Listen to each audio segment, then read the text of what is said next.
Dans cette vidéo, nous aborderons les divisions décimales. Et nous verrons que le quotient n'est pas toujours une valeur exacte. Prenons par exemple la division de 312 par 5. Si on prend 3 centaines, on est plus petit que 5, on ne peut pas le faire. Donc on prend 31 dizaines. Et on se demande dans 31, combien de fois 5 ? Il y va 6 fois. 6 fois 5, ça fait 30. Il reste 1. On abaisse alors les deux unités. Et on va se demander dans 12, combien de fois 5 ? Dans 12, il y a 2 fois 5. 2 fois 5, ça fait 10. Et il reste 2. Si nous considérons la division euclidienne, nous avons un quotient de 62 et un reste de 2.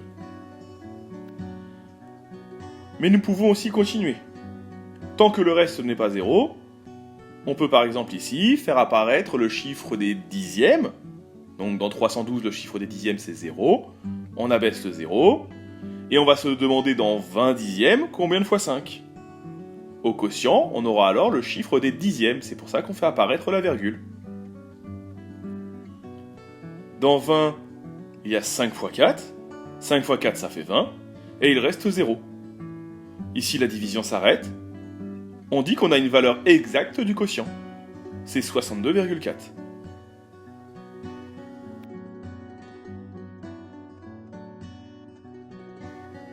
Prenons un autre exemple, et faisons donc 52,6 divisé par 3. Je prends les 5 dizaines. Dans 5, il y a 1 fois 3. 1 fois 3, ça fait 3. Il reste 2. J'abaisse les deux unités. Dans 22, il y a 7 fois 3. 7 fois 3, ça fait 21. Et il reste 1. On peut alors abaisser le 6, qui est le chiffre des dixièmes de 52,6.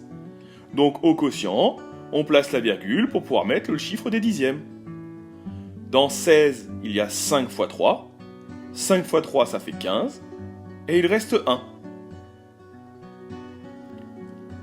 On peut alors poursuivre en abaissant le chiffre des centièmes, qui est 0 ici. Et donc dans 10, combien de fois 3 ? Il y va 3 fois. 3 fois 3, ça fait 9. Et il reste 1.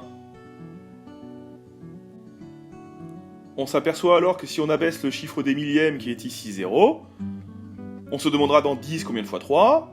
Il y va encore 3 fois. 3 fois 3, ça fait 9. Et on aura de nouveau un reste de 1. On voit que les restes se répètent. Cela veut dire que la division ne s'arrêtera jamais. On obtient donc une valeur approchée du quotient, qui ici est égale à environ 17,53. On prend son temps, on est vigilant sur les tables de multiplication, on sait que le reste doit toujours être plus petit que le diviseur, et on s'entraîne.